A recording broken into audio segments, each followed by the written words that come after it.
You are not going to believe this video. If you've been following along with this class, this video is the culmination, the fulcrum point in the class where we put everything we've learned in the class so far together, from data sets in Chapter 1, frequency distributions in Chapter 2, means and standard deviations in Chapter 3, probability in Chapter 4, and probability distributions in Chapter 5 and 6. We put it all together with building the sampling distribution of sample means. And why is it the fulcrum point? Because everything we learn here, we will use in the rest of the class as we build things like confidence intervals and do hypothesis testing.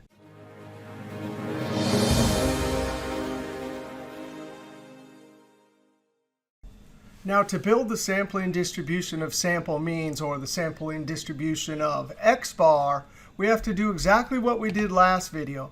We have a population of data, and we need to extract from this data set every single possible sample, list the values, and then calculate the sample mean. From this column of sample means, then we can get busy plotting it to see if there's any patterns, noticing what the mean of all the means is, and also what the standard deviation is. So to begin that, well, we have a population size of 7. We're going to pull 1, 2, 3, sample size 3. So to determine how many different sample means we will have, we can use the combination function. The number, well, there's 7 total, comma, number chosen 3. So we have to list 35 different possibilities. That's every possible sample from this data set. Now, I already took Joe and Sue and repeated it 5 times, and then took the next 5 names, put each one with Joe and Sue, and then continued that pattern. So I list all 35 sample possibilities from the original population. Now, just like we did last video, we're going to do an amazing array formula to look up every single sales value, finding a match here, but returning the sales value. So here for Joe, I'm going to need 185. Down here for Tyrone, I'm going to need 402. We get to use the lookup function XLOOKUP. Now, lookup value, we're going to give it every single sales rep name, Control-Shift down arrow. Then I type a comma. The lookup array, I'm trying to take each individual name and find a row match in this column right here, comma. The return array, when it finds a match, this is the column that has the values that I want to return. We don't need any of the other arguments. The default for XLOOKUP is exact match lookup, which is what we want. So when I close parentheses and hit Enter, just like last video, every single sales value we're going to need to calculate our sample means spill down below. If we look at the last row here, GG, Tyrone, Kip, those are the correct values. GG, Tyrone, Kip. Now we can calculate the mean using the average function. Highlighting just for this particular row, there's a relative cell references. So when I Control-Enter, I can double-click and send this down. Now, this is not a spilled array, so I'm going to go to the last cell and hit F2 to verify. And sure enough, it's calculating the correct sample mean for this one sample point. Now, last video, we calculated this column, but we don't need that here. What we want to do is work with the sample mean column. We want to do 3 things.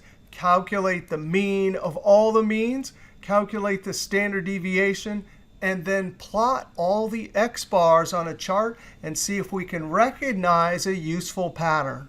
Now, the first thing we're going to do is from the original population data, I want to calculate the mean. So we'll use average of the values from the population. And when I hit Enter, I get 289. Now we want to calculate the mean of all the means, also known as the expected value X bar. There's a shorter version, and also sometimes it's shown as mu sub X bar. All right, so you ready? Equals average And now we highlight every possible sample mean, Control-Shift down arrow, close parentheses, and when I hit Enter, you got to be kidding me. Every single sample mean when used in an average is exactly equal to the population mean. So that's conclusion number 1. Mu, the mean of the population, is equal to expected Xbar, or the mean of all means. And the reason that it's so useful is if our distribution of Xbars has the same mean as the population, we can just go out and take a sample and compare it to our assumed population mean. For example, if the ketchup bottle says 16 ounces on the label, then we assume that's the population mean, and we can go take a sample and compare it to that population mean. Now the next task is to plot the population data and all of our sample means in a histogram and look for patterns. Now I already have the low and high value that we need for our categories, and I want to increment by 25. Now, back in video number 24, we saw how to use formulas to create a frequency distribution. But here we have a continuous variable, and so we're going to need to have a lower and upper value. Now I want to start with 175 and go all the way down to 425 in increments of 25. But first, I need inside the formula a way to determine how many rows we need for this frequency distribution. So we'll take whatever the biggest minus the smallest and divide by our increment of 25. So we need 10 rows. Now we want a sequence of numbers that starts at 175. So guess what? We're going to use the sequence function. Now watch this. So often in this class, we see the function we want in blue. And when I hit Tab, watch what happens to that parentheses that we need for our subtraction. Tab. The function stole the parentheses. So I see it, and I'm going to type parentheses. All right, so that's how many rows we're going to need. Comma, comma. I want to start at 175, and the step or increment will be 25. Close parentheses. And when I hit Enter, I've spilled all the lower values. Now for the upper values, if I highlight this whole spilled array, it puts in the top cell in our spilled range operator. And all I want to do, since I want the upper limit, is to add 25. When I hit Enter, now I have the upper limits. Now for our visualizations, I want a category that says lower up to whatever the upper is. So I'll get my spilled range here, typing pound. And I'm going to join it to in double quotes up to end double quotes, close parentheses, and then we'll join it to that spilled array. When I hit Enter, you can see I've already built these frequency distributions, which we learned how to create in Chapter 2. But there's the labels. This one's going to be population, so we have an X on the horizontal axis. Here we have Xbar. That'll be for the column of Xbars. Now to calculate the frequency for the population, well, we're going to use COUNTIFS. And we have to tell our COUNTIFS functions to look here, but count how many numbers are greater than or equal to the lower limit and less than the upper limit. So in the top cell, I'll use COUNTIFS. The criteria range, there it is, comma. The criteria. We're going to use all of these lower limits. But remember, whatever we're trying to count from over here has to be greater than or equal to the lower limit. So in double quotes, we use our comparative operator, greater than, equal to, end double quotes, and we have to join it to the spilled array. Now, if you were to highlight this and hit the F9 key to evaluate, you can see there it is. That's what COUNTIFS needs. It needs each comparative operator and lower limit. Control Z, comma. Well, since we have two conditions looking at the same column, I have to repeat the values from the population, comma. And then this one is less than, end double quotes, and join it to the upper limit, the spilled array of the upper limits. Now, we were very careful to only put the equal sign on the bottom side. We could have reversed that. But notice we have an upper limit, and we use the exact same number for the lower limit. So you got to make sure and put the equal sign only on one side. But that's our formula when I hit enter. Wow, look at that. There's the visualization. It's like a uniform distribution. Well, OK, that's our job here. We're recognizing what the pattern or shape of the data is from the population. I'm going to come to the bottom and Alt equals to add it up. And that's correct. We have 7. Now, I don't want to retype all this. So watch this. I'm going to cheat. I'm going to copy this. It's not quite the right formula. Tab. And in edit mode, F2, Control V. Well, guess what? The lower and upper limit are fine. It's just criteria range. So I click inside. And then to select it, I click on the argument criteria range 1. Then I'm going to highlight all the sample means. And then I'm going to use that column twice. So click on the screen tip, Control C. Click on criteria range 2. It's selected, so I Control V. That's our formula. When I hit enter, the frequency spill for the entire column of all possible sample means. And that is amazing. We went from a population with a uniform looking distribution into a near normal distribution. And here's the amazing thing. When you're dealing with sample means, this is almost always the case. It doesn't matter what the shape of the original data is.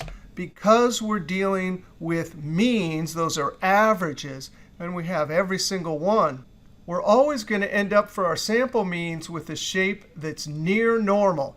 Now, I did a couple more examples, so I want to scroll over. And on the yellow sheets, let's look at sampling distribution of Xbar 2. Here's some data. I did exactly the same thing. This almost looks like an exponential distribution.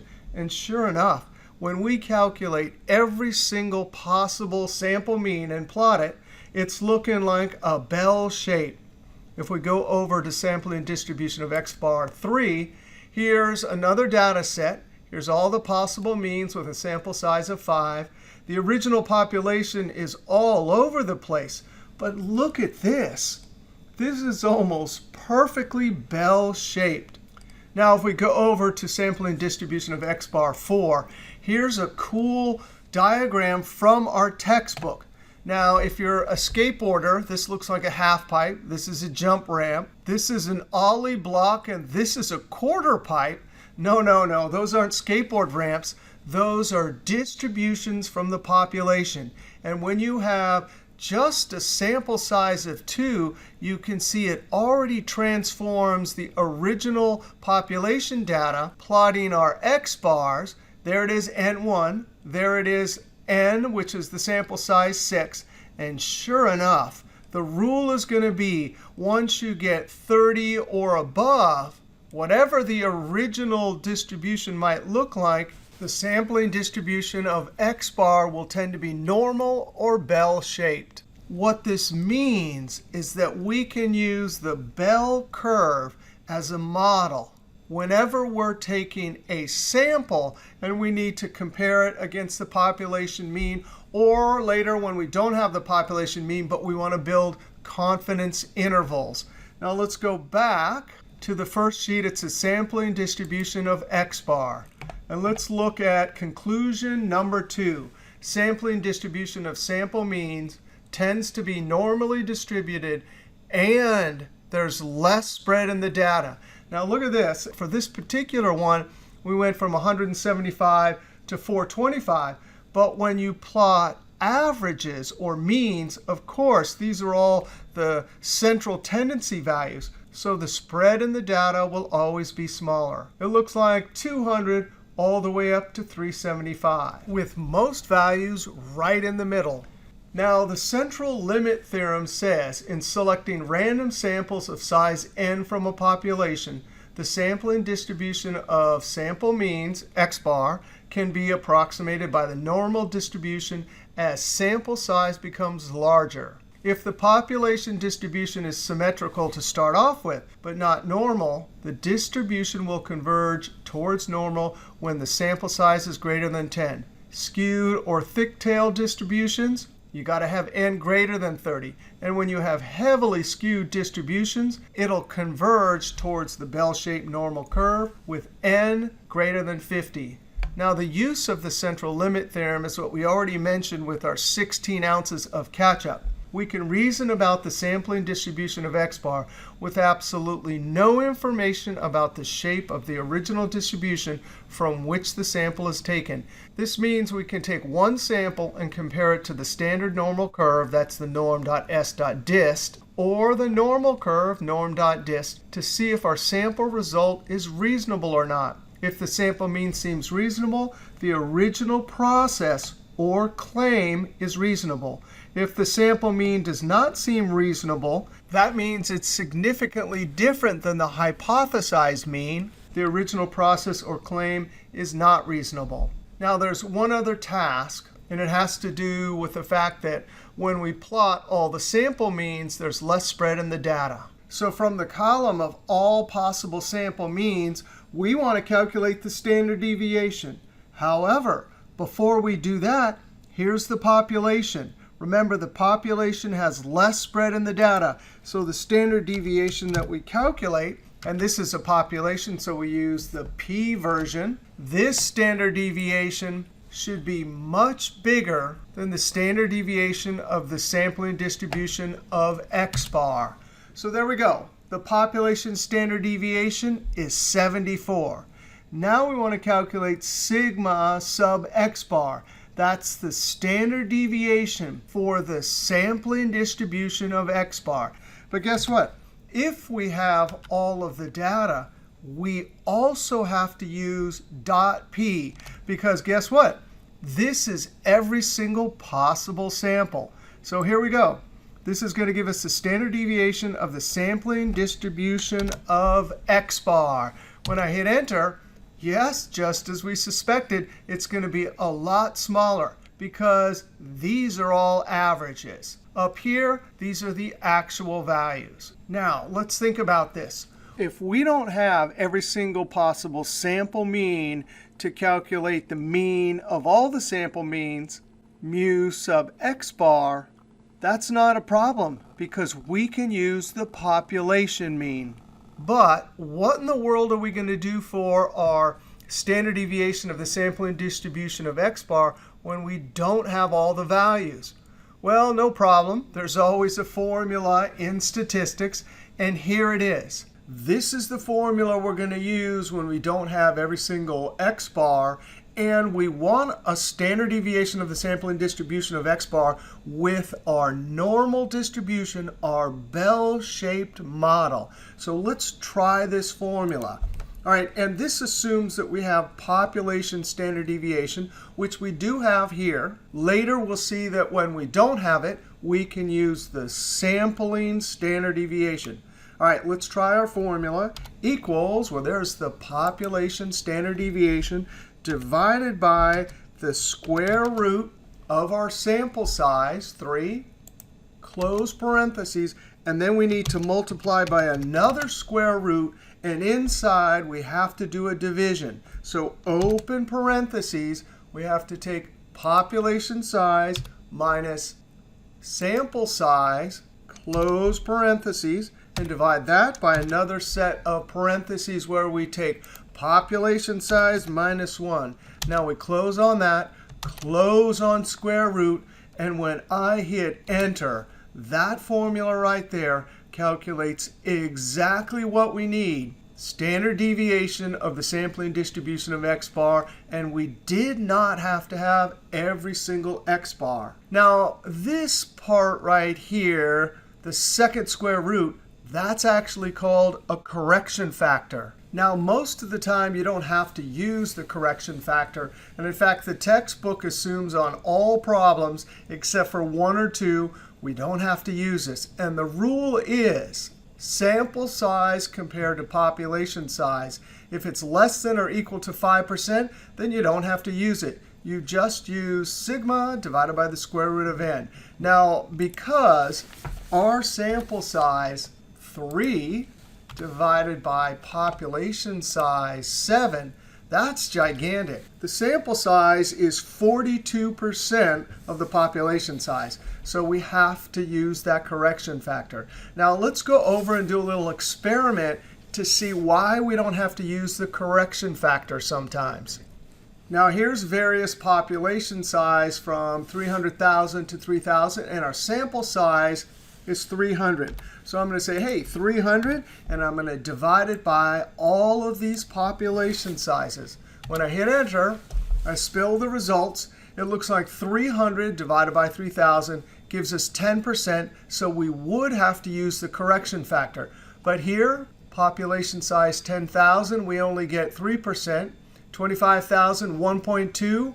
And here's the number of eligible voters in the United States, 168,000. So when a sample is done on that, regardless if it's 300 or 1,000, we're usually not going to have to use the correction factor. And so because most populations are very big, especially compared to the sample size, that's why the book assumes most of the time we're not going to use it.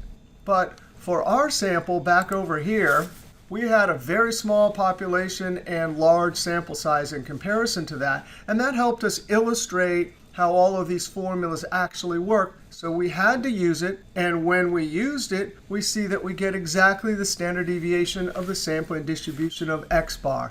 Now, that's a big mouthful of words. That is the description of what this is. That's the sampling distribution of Xbar, and that's its standard deviation. But almost all the time, we just refer to it as the standard error. Now let's go back over to the sheet SC correction factor. Now it looks like I put 100 here. I actually meant to put 1,000 here, and then look at what happens to this n divided by big N for all eligible voters in the United States. And look at that, it's still less than 1%. I'll change this back to 300. Now we could do a formula to check for us which ones are greater than 0.05, 5%. And I'm going to hard code that into the formula because it's not going to change.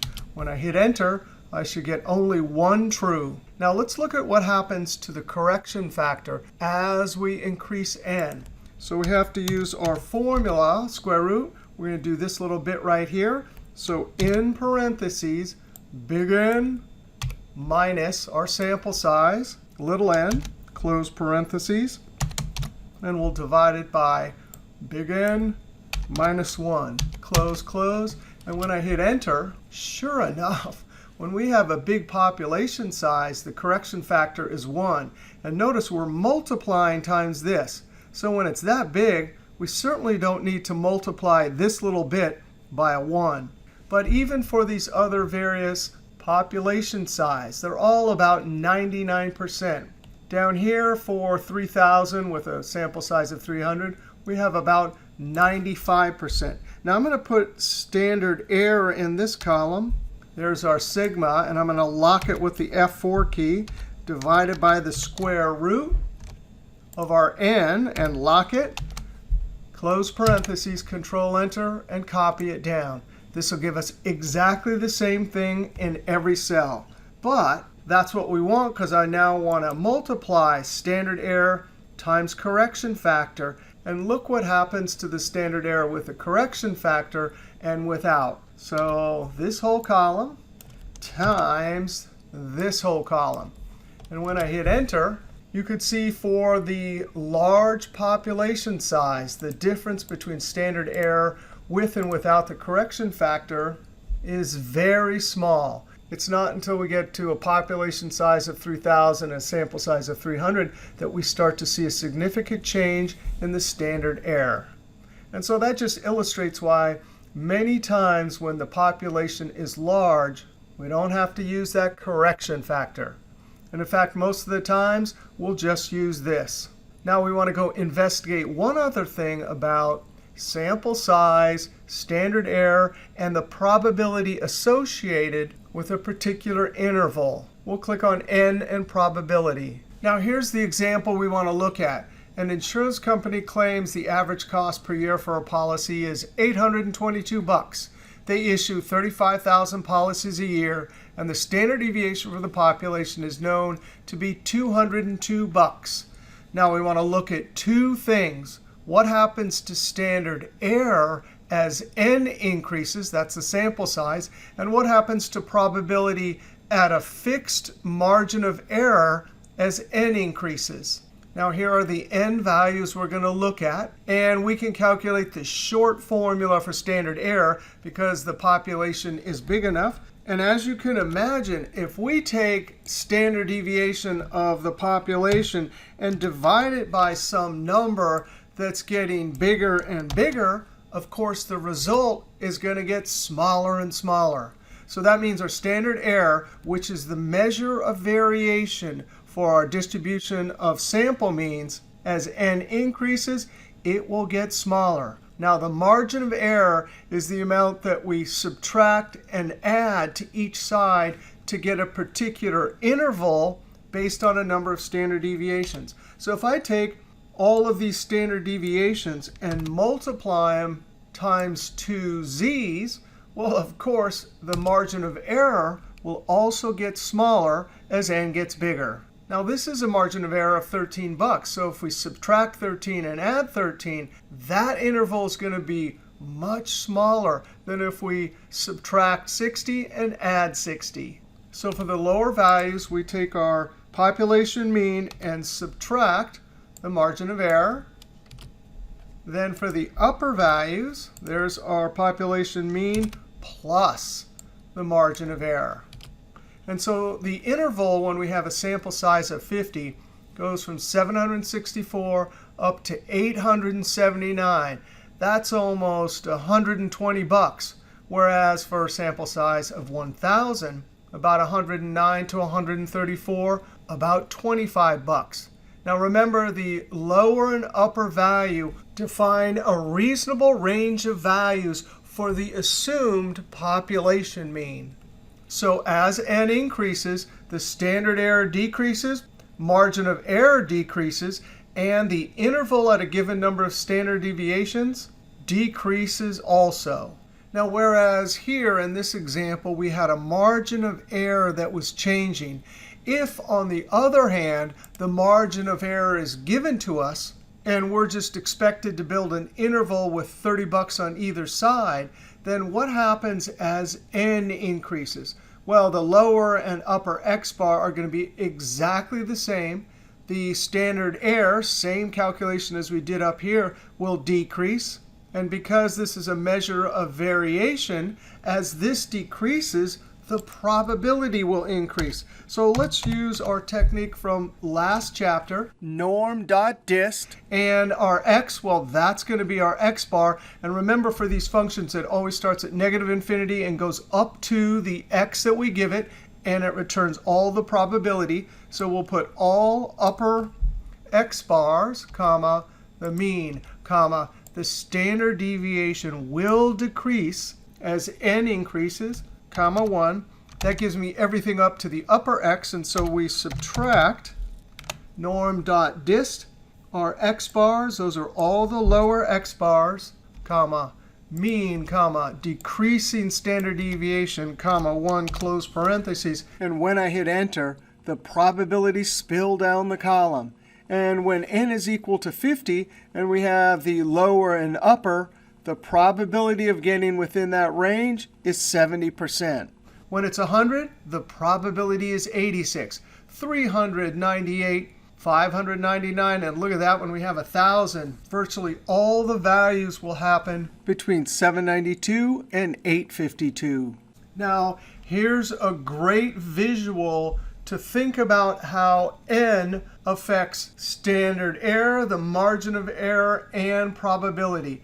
At n equals 100, that's the orange one. The curve is going to be much flatter and more spread out. When we increase the n, whatever those two standard deviations are, they come in, and there's much more probability in the middle part of the curve.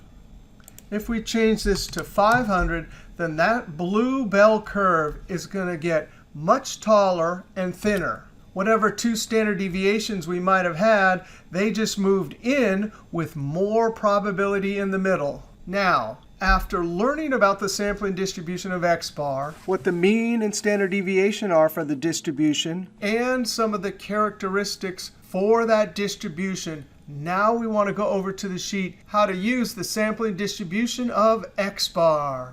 Now at the top of this sheet is a list of all the terms and variables we're going to use as we learn how to use the sampling distribution of Xbar to help make business decisions. Now the first way that we can use this distribution is if the population mean is known and we want to test to see if a claim is reasonable, we can use hypothesis testing. That's going to be Chapter 9. Or confidence intervals. That's going to be Chapter 8.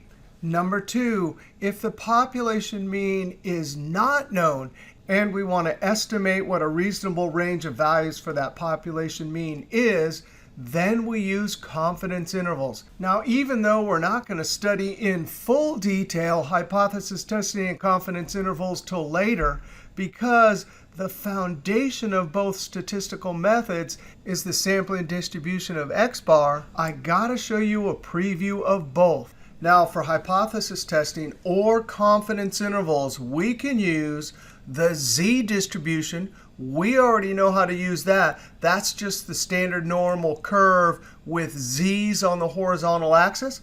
But we use the z distribution when the population standard deviation is known. And we use it as a model that represents the sampling distribution of Xbar. Now, we don't learn in full detail about the t distributions until next chapter. But the way they work and how we determine number of standard deviations works exactly the same as the z distribution. So we use t distribution when population standard deviation is not known as a model that represents the sampling distribution of Xbar. Now let's scroll down and look at our first example. Now, an insurance company claims that the average cost per year for a policy is $822. So right off the bat, when there's a claim, we can assume that to be the population mean. Now, the standard deviation for the population is known to be $202. If you take a random sample and get a sample mean of Xbar equal to $850 at sample size equals 300, is the original claim reasonable? Is the $822 reasonable when we get a sample of $850? Now we'll check the reasonableness of that claim using hypothesis testing and with building a confidence interval. Now when you do hypothesis testing, you take your Xbar and you compare it to the standard normal bell curve. Here's our model we're going to use. And if we want to be 95% sure with our statement, we put our population mean in the middle of our standard normal curve and then pick some cutoff point. For us, it's going to be whatever's on the upper and lower side of 95%. Now, this is a drawing of the finished product. So as we will see, the 850 is actually going to show up on the upper end, and therefore we'll conclude that the original population mean, 822, does not seem reasonable.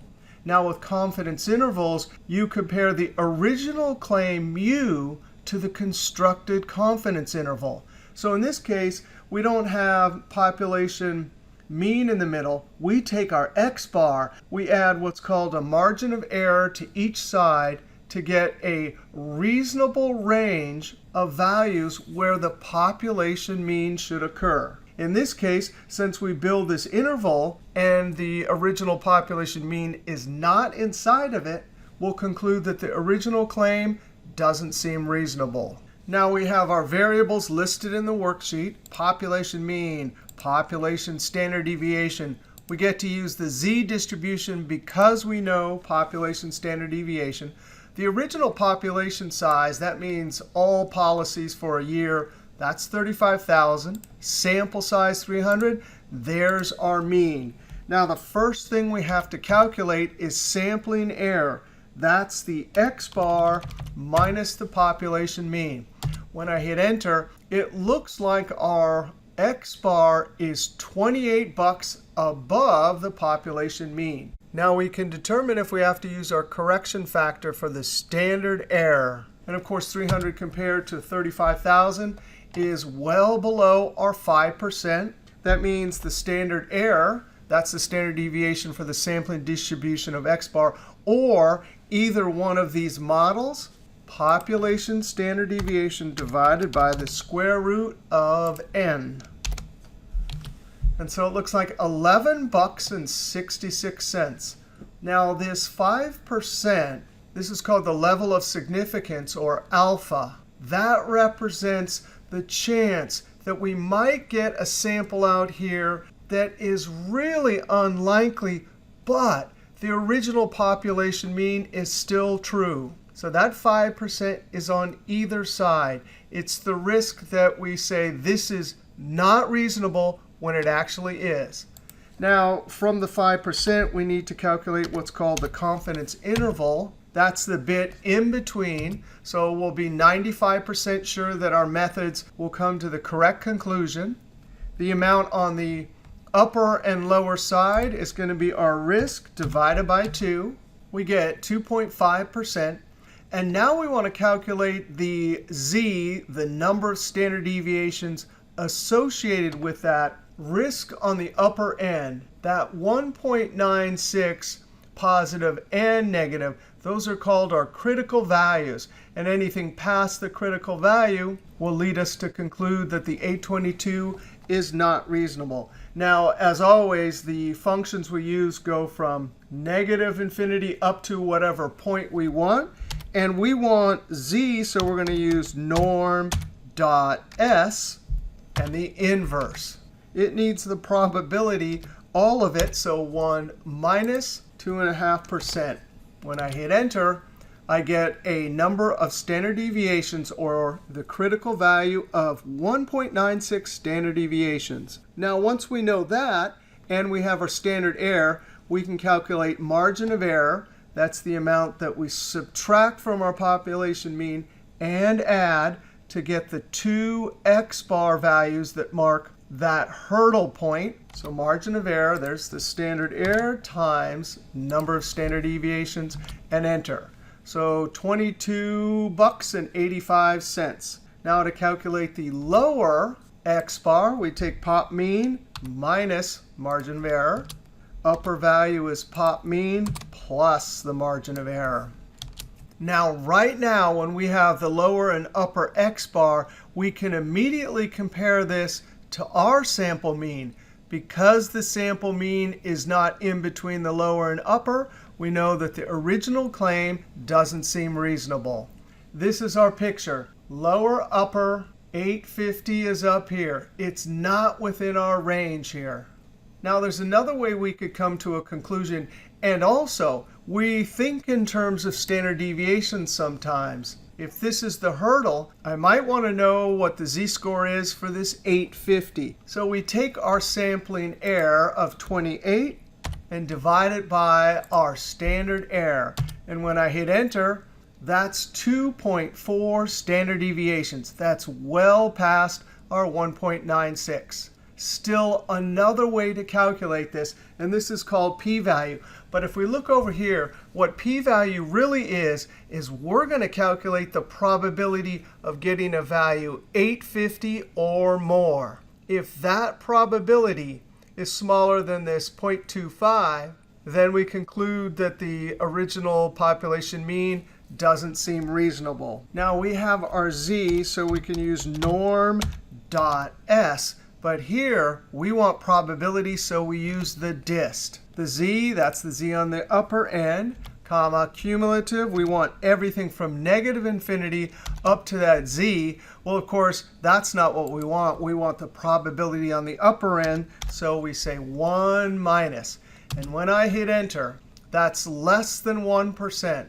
That is much less than our alpha divided by 2. Now, oftentimes, and as we'll see in Chapter 9, since this is the probability on the upper end, and we already split our alpha into 2 pieces, one custom is to multiply this times 2.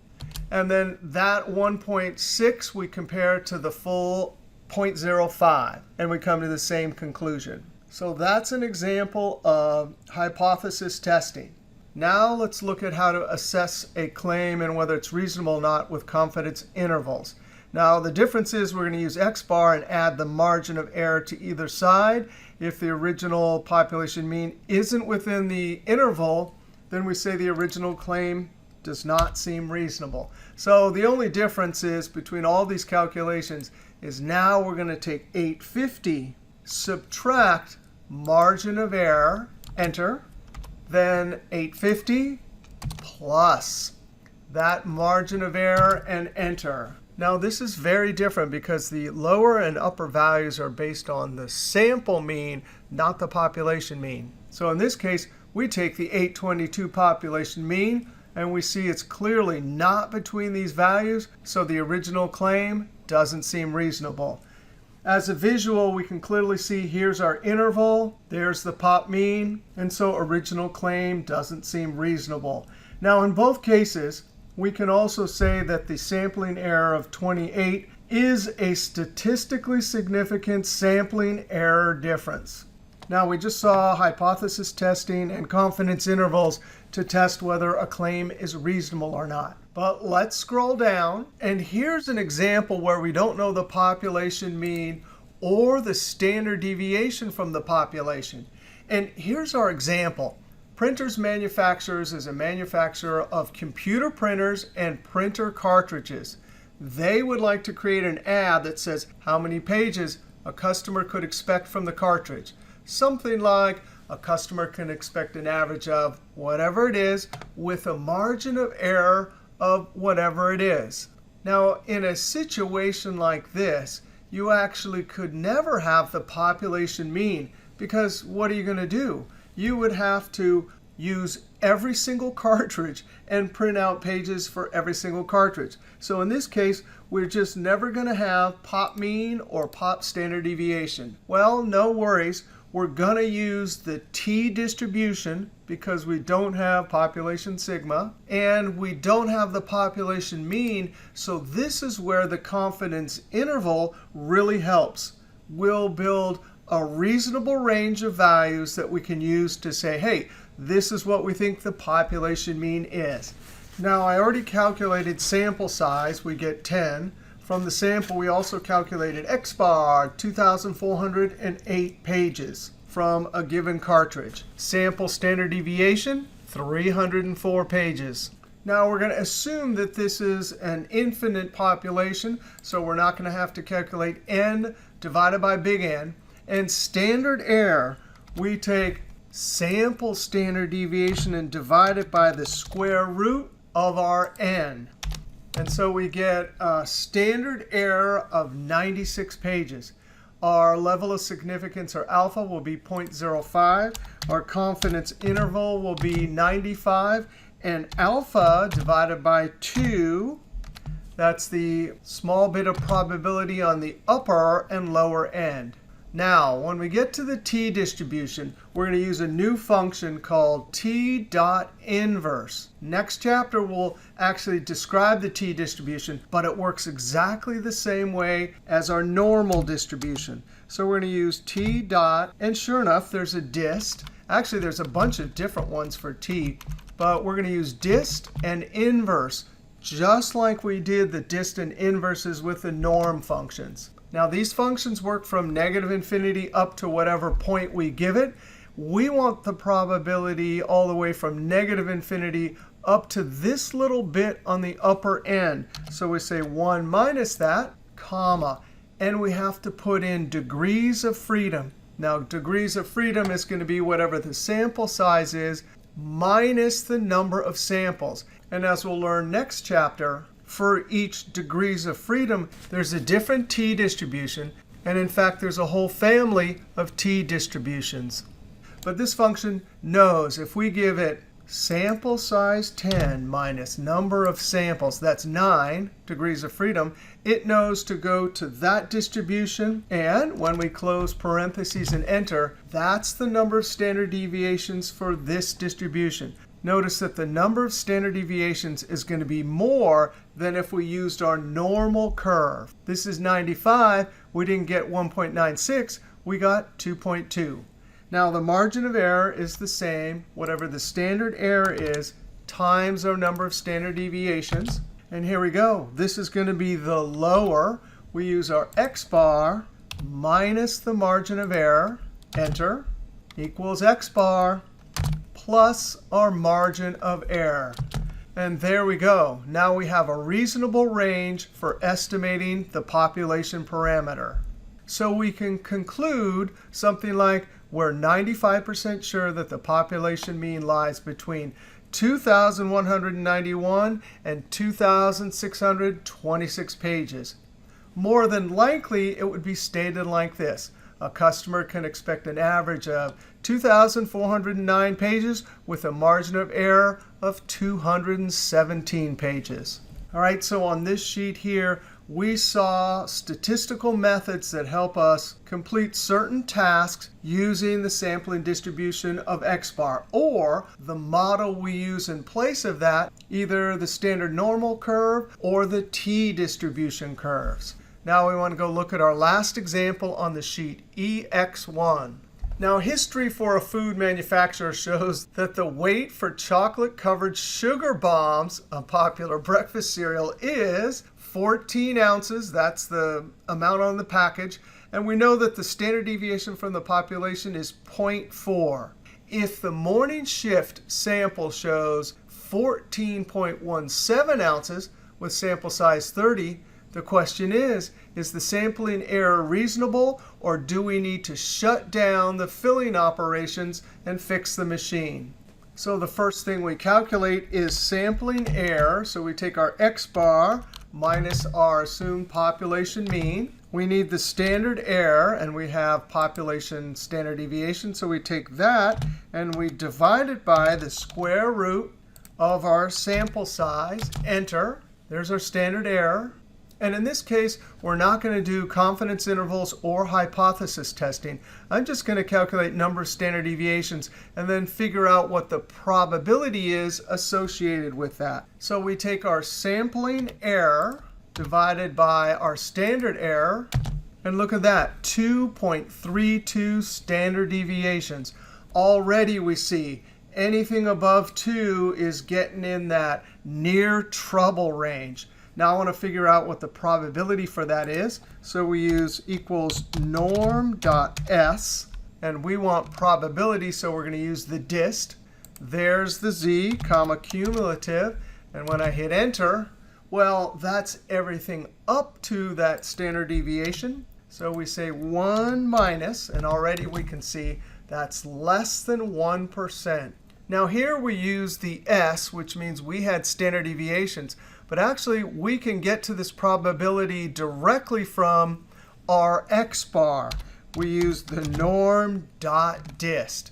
The X, that's the Xbar, comma, the mean, there's the population mean. And we do need our standard error, comma 1.